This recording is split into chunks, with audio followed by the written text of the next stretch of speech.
ओम नमो भगवते वासुदेवाय। श्रीमद् भागवत महापुराण के दशम स्कंध में अक्रूर जी की व्रज यात्रा का वर्णन करते हुए श्री सुखदेव जी आगे की कथा में कहते हैं, परीक्षित, महामति अक्रूर जी भी वह रात मथुरापुरी में बिताकर प्रातःकाल होते ही रथ पर सवार हुए और नंद बाबा के गोकुल की ओर चल दिए। परम भाग्यवान अक्रूर जी व्रज की यात्रा करते समय मार्ग में कमल नयन भगवान श्री कृष्ण की परम परम प्रेममयी भक्ति से परिपूर्ण हो गए। वे इस प्रकार सोचने लगे, मैंने ऐसा कौन सा शुभ कर्म किया है, ऐसी कौन सी श्रेष्ठ तपस्या की है, अथवा किसी सत्पात्र को ऐसा कौन सा महत्वपूर्ण दान दिया है जिसके फलस्वरूप आज मैं भगवान श्री कृष्ण के दर्शन करूंगा। मैं बड़ा विषयी हूँ। ऐसी स्थिति में बड़े बड़े सात्विक पुरुष भी जिनके गुणों का ही गान करते रहते हैं, दर्शन नहीं कर पाते। उन भगवान के दर्शन मेरे लिए अत्यंत दुर्लभ हैं। ठीक वैसे ही जैसे शूद्र कुल के बालक के लिए वेदों का कीर्तन। परंतु नहीं, मुझ अधम को भी भगवान श्री कृष्ण के दर्शन होंगे ही, क्योंकि जैसे नदी में बहते हुए तिनके कभी कभी इस पार से उस पार लग जाते हैं, वैसे ही समय के प्रवाह से भी कहीं कोई इस संसार सागर को पार कर सकता है। अवश्य ही आज मेरे सारे अशुभ नष्ट हो गए। आज मेरा जन्म सफल हो गया, क्योंकि आज मैं भगवान के उन चरण कमलों में साक्षात नमस्कार करूंगा जो बड़े बड़े योगी यतियों के भी केवल ध्यान के ही विषय हैं।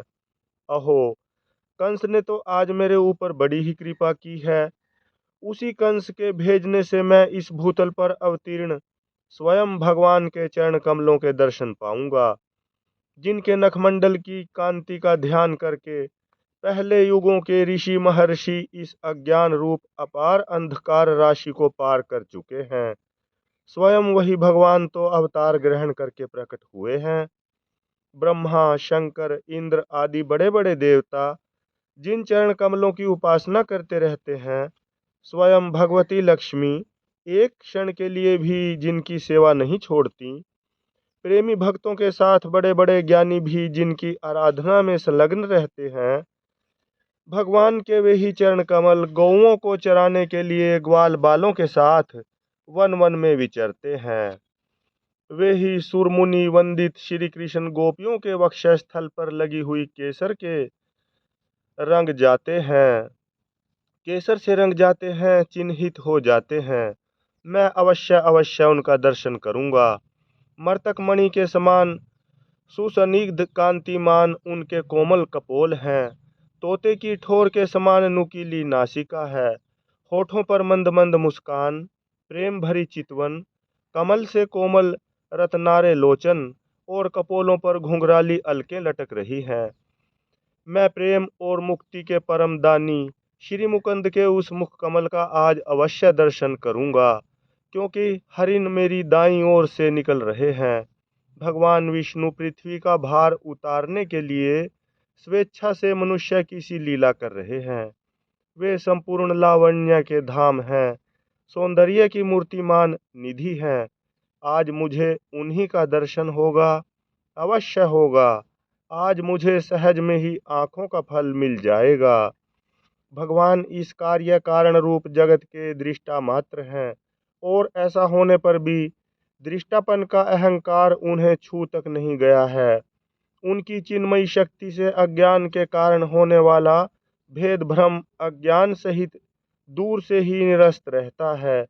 वे अपनी योग माया से ही अपने आप में भ्रुविलास मात्र से प्राण, इंद्रिय और बुद्धि आदि के सहित अपने स्वरूप भूत जीवों की रचना कर लेते हैं, और उनके साथ वृंदावन की कुंजों में तथा गोपियों के घरों में तरह तरह की लीलाएं करते हुए प्रतीत होते हैं।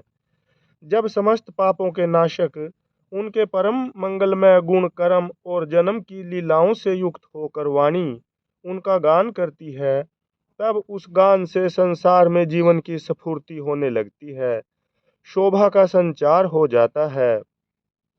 सारी अपवित्रताएं घुलकर पवित्रता का साम्राज्य छा जाता है।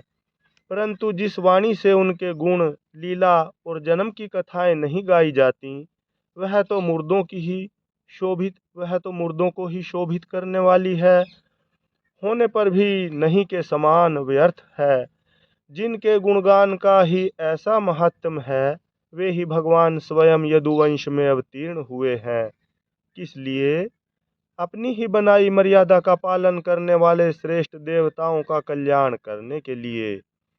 वे ही परम ऐश्वर्यशाली भगवान आज ब्रज में निवास कर रहे हैं और वहीं से अपने यश का विस्तार कर रहे हैं। उनका यश कितना पवित्र है। अहो, देवता लोग भी उस संपूर्ण मंगलमय यश का गान करते रहते हैं। इसमें संदेह नहीं कि आज मैं अवश्य ही उन्हें देखूंगा। वे बड़े बड़े संतों और लोकपालों के भी एकमात्र आश्रय हैं, सबके परम गुरु हैं और उनका रूप सौंदर्य तीनों लोकों के मन को मोह लेने वाला है।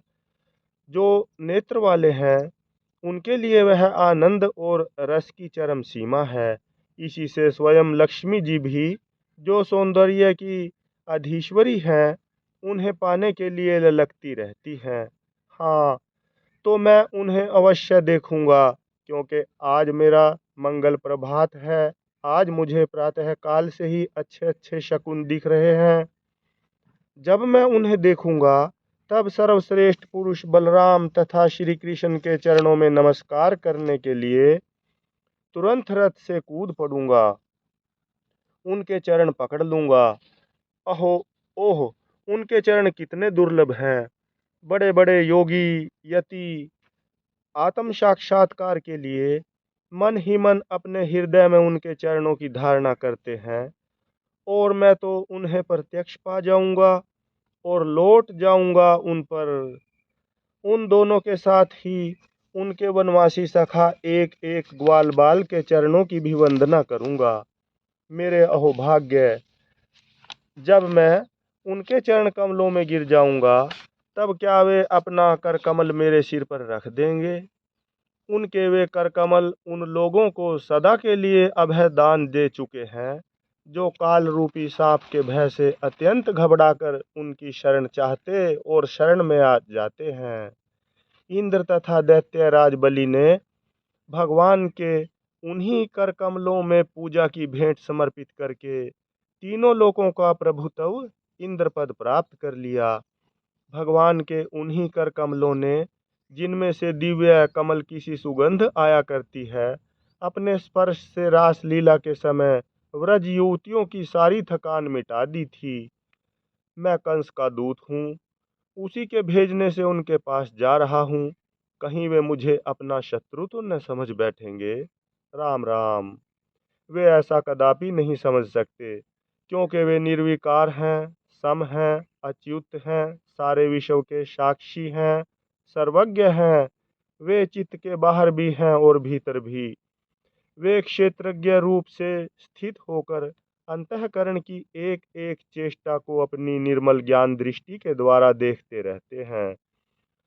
तब मेरी शंका व्यर्थ है। अवश्य ही मैं उनके चरणों में हाथ जोड़कर विनीत भाव से खड़ा हो जाऊंगा।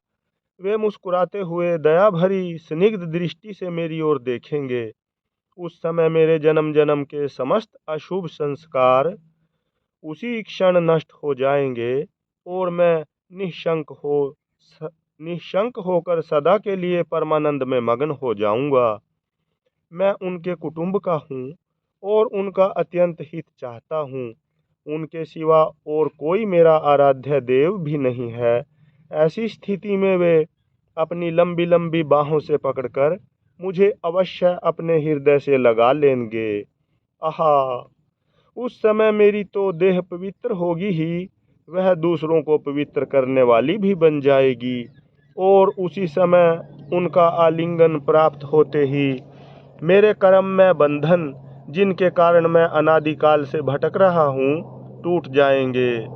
जब वे मेरा आलिंगन कर चुकेंगे और मैं हाथ जोड़ सिर झुकाकर उनके सामने खड़ा हो जाऊंगा, तब वे मुझे चाचा अक्रूर, इस प्रकार कहकर संबोधन करेंगे। क्यों न हो, इसी पवित्र और मधुर यश का विस्तार करने के लिए ही तो वे लीला कर रहे हैं। तब मेरा जीवन सफल हो जाएगा। भगवान श्री कृष्ण ने जिसको अपनाया नहीं, जिसे आदर नहीं दिया, उसके उस जन्म को, जीवन को धिक्कार है। न तो उन्हें कोई प्रिय है और न तो अप्रिय, न तो उनका कोई आत्मीय सुहृद है और न तो शत्रु। उनकी उपेक्षा का पात्र भी कोई नहीं है। फिर भी जैसे कल्पवृक्ष अपने निकट आकर याचना करने वालों को उनकी मुंह मांगी वस्तु देता है, वैसे ही भगवान श्री कृष्ण भी जो उन्हें जिस प्रकार भजता है उसे उसी रूप में भजते हैं। वे अपने प्रेमी भक्तों से ही पूर्ण प्रेम करते हैं। मैं उनके सामने विनीत भाव से सिर झुकाकर खड़ा हो जाऊंगा और बलराम जी मुस्कुराते हुए मुझे अपने हृदय से लगा लेंगे और फिर मेरे दोनों हाथ पकड़कर मुझे घर के भीतर ले जाएंगे। वहाँ सब प्रकार से मेरा सत्कार करेंगे। इसके बाद मुझसे पूछेंगे कि कंस हमारे घर वालों के साथ कैसा व्यवहार करता है। श्री सुखदेव जी कहते हैं, परीक्षित, शवफलक नंदन अक्रूर मार्ग में इसी चिंतन में डूबे डूबे रथ से नंदगांव पहुंच गए और सूर्य अस्ताचल पर चले गए। जिनके चरण कमल की रज का सभी लोकपाल अपने किरीटों के द्वारा सेवन करते हैं, अक्रूर जी ने गोष्ठ में उनके चरण चिन्हों के दर्शन किए। कमल, यव, अंकुश आदि असाधारण चिन्हों के द्वारा उनकी पहचान हो रही थी और उनसे पृथ्वी की शोभा बढ़ रही थी। उन चरण चिन्हों के दर्शन करते ही अक्रूर जी के हृदय में इतना आह्लाद हुआ कि वे अपने को संभाल न सके, विहल हो गए। प्रेम के आवेग से उनका रोम रोम खिल उठा, नेत्रों में आंसू भर आए और टप टप टपकने लगे। वे रथ से कूदकर उस धूलि में लौटने लगे और कहने लगे, अहो, यह हमारे प्रभु के चरणों की रज है। परीक्षित, कंस के संदेश से लेकर यहाँ तक अक्रूर जी के चित्त की जैसी अवस्था रही है, यही जीवों के देह धारण करने का परम लाभ है। इसीलिए जीवन मात्र का यही परम कर्तव्य है कि दंभ, भय और शोक त्याग कर भगवान की मूर्ति, प्रतिमा, भक्त आदि चिन्ह, लीला, स्थान तथा गुणों के दर्शन, श्रवण आदि के द्वारा ऐसा ही भाव संपादन करें। व्रज में पहुंचकर अक्रूर जी ने श्री कृष्ण और बलराम दोनों भाइयों को गाय दूहने के स्थान में विराजमान देखा। श्याम सुंदर श्री कृष्ण पीतांबर धारण किए हुए थे और गौर सुंदर बलराम नीलांबर। उनके नेत्र शरतकालीन कमल के समान खिले हुए थे। उन्होंने अभी किशोर अवस्था में प्रवेश ही किया था।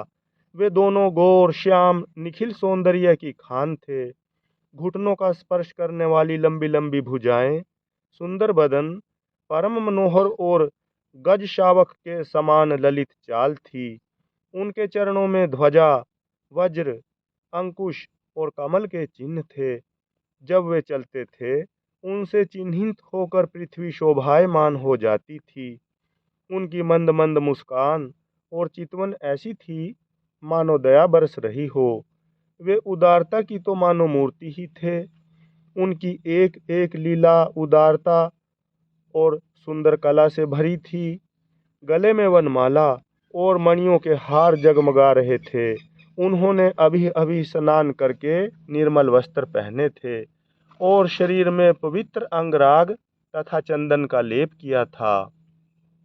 परीक्षित, अक्रूर ने देखा कि जगत के आदि कारण, जगत के परमपति पुरुषोत्तम ही संसार की रक्षा के लिए अपने संपूर्ण अंशों से बलराम जी और श्री कृष्ण के रूप में अवतीर्ण होकर अपनी अंग कांति से दिशाओं का अंधकार दूर कर रहे हैं। वे ऐसे भले मालूम होते थे जैसे सोने से मढ़े हुए मरकतमणि और चांदी के पर्वत जगमगा रहे हों।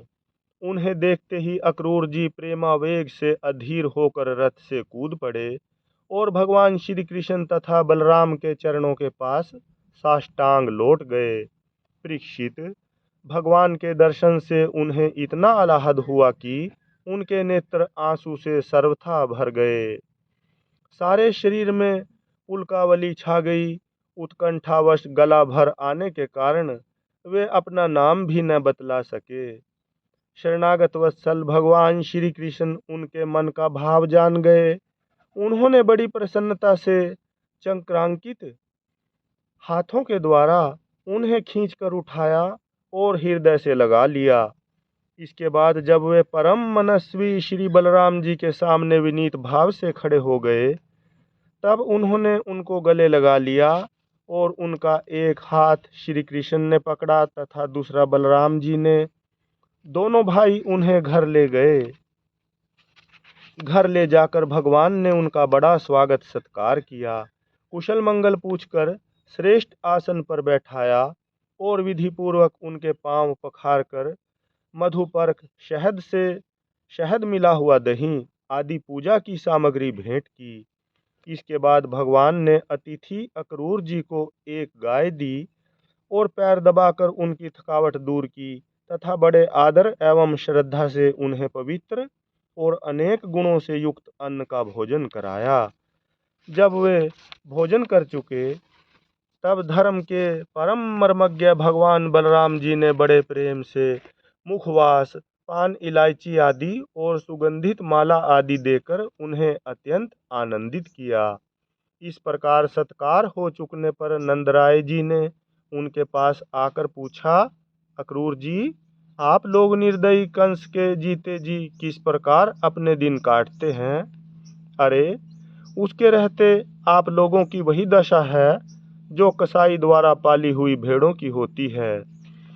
जिस इंद्रियाराम पापी ने अपनी बिलखती हुई बहन के नन्हे नन्हे बच्चों को मार डाला, आप लोग उसकी प्रजा हैं, फिर आप सुखी हैं, यह अनुमान तो हम कर ही कैसे सकते हैं। अक्रूर जी ने नंद बाबा से पहले ही कुशल मंगल पूछ लिया था। जब इस प्रकार नंद बाबा ने मधुर वाणी से अक्रूर जी से कुशल मंगल पूछा और उनका सम्मान किया, तब अक्रूर जी के शरीर में रास्ता चलने की जो कुछ थकावट थी, वह सब दूर हो गई। हरि ओम तत्सत, हरि ओम तत्सत, हरि ओम तत्सत, हरि ओम तत्